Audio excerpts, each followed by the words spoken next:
বাচ্চা কোনো কিছু করার আগে চিন্তা করছে না, হুট করে একটা কাজ করে ফেলছে, কিন্তু পরে হয়তো সে রিগ্রেট ফিল করে, সে হয়তো অনুশোচনা করে, কিন্তু কাজটা করে ফেলার আগে সে চিন্তাই করছে না যে এই কাজটা আমার করা উচিত কি উচিত না।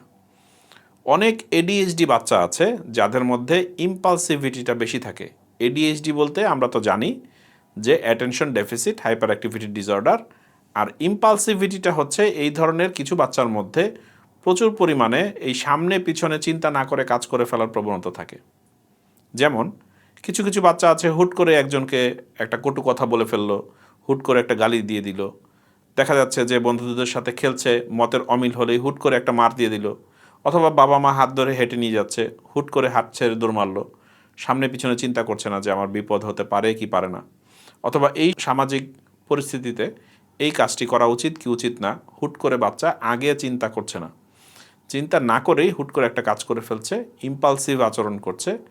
এবং এইসব কারণে বেশিরভাগ বাচ্চারই যেটা হয় যে স্কুল থেকে প্রচুর কমপ্লেন আসে, টিচাররা কমপ্লেন করছে যে অন্য বাচ্চাদের সাথে হুট করে মারামারি করে ফেলছে, অথবা মনে যা আসছে হুট করে টিচারকে একটি অ্যাবিউসিভ কথা বলে ফেলছে, অন্য বাচ্চাদেরকে হুট করে গালি দিয়ে দিচ্ছে, অথবা কোনো অ্যাবিউসিভ কথাবার্তা বলে ফেলছে। তো এই ধরনের যে ব্যাপারগুলো যখন ঘটতে থাকে তখন বিভিন্ন দিক থেকে বাবা মার কাছে কমপ্লেন আসতে থাকে। আবার অনেক সময় বাবা মাও বুঝতে পারেন যে বাচ্চাটি ইম্পালসিভ, অর্থাৎ সামনে পিছনে চিন্তা করছে না, হুট করে একটা জিনিস ভেঙে ফেলছে, একটা জিনিস ফেলে দিচ্ছে, হুট করে দৌড় মারছে, হুট করে উপরে উঠে যাচ্ছে, নিচে লাফ দিচ্ছে। সে বুঝতে পারছে না যে এই কাজটা করা উচিত কি উচিত না। তো দর্শক মণ্ডলী, আজকে এই যে সিমটমগুলোর কথা বললাম, অনেক এডিএইচডি বাচ্চার বাবা মা কিন্তু এই হাই ইম্পালসিভ আচরণের জন্য স্ট্রাগল করতে থাকে সমাজে।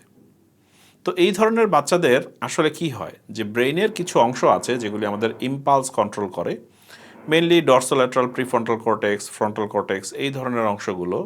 তো এই অংশগুলো যখন কম কাজ করে অথবা প্রপারলি ফাংশন করে না, তখন দেখা যায় যে বাচ্চা সামনে পিছনে চিন্তা না করেই, অথবা কোনো একটা কাজের যে কনসিকোয়েন্সেস, এই কাজটা করলে যে ক্ষতি হতে পারে, বিপদ হতে পারে, সেগুলি চিন্তা না করে তারা হুট করে কাজ করে ফেলে।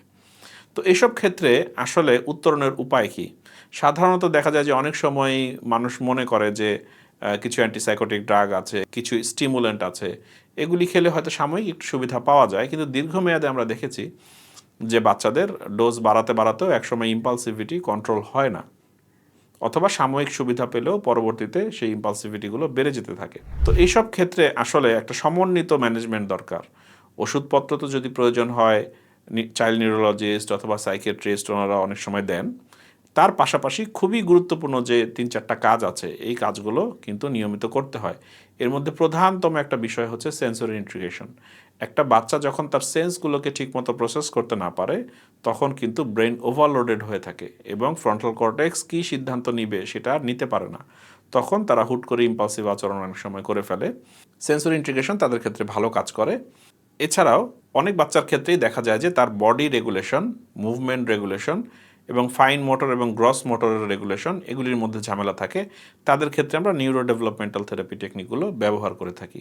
সেই সাথে আরও গুরুত্বপূর্ণ কিছু বিষয় আছে যে অনেক সময়ই ইম্পালসিভিটির মাত্রা এত বেশি থাকে যে কোনোভাবেই ম্যানেজ করা যায় না। তাদেরকে পড়াশোনায় এঙ্গেজ করা, মেধা ভালো থাকলেও অনেক ক্ষেত্রেই তাদেরকে এঙ্গেজ করা সম্ভব হয় না। তো তখন তাদের জন্য নন ইনভেসিভ ব্রেন স্টিমুলেশন আমরা ব্যবহার করে থাকি, যার ফলে তার ডরসোল্যাটারাল প্রিফ্রন্টাল কর্টেক্স, ফ্রন্টাল কর্টেক্স, এই অংশগুলো ব্রেনের যখন আমরা বাইরে থেকে প্রযুক্তি ব্যবহার করে উজ্জীবিত করতে পারি, তখন দেখা যায় যে উন্নতিগুলো অনেক দ্রুত আসে।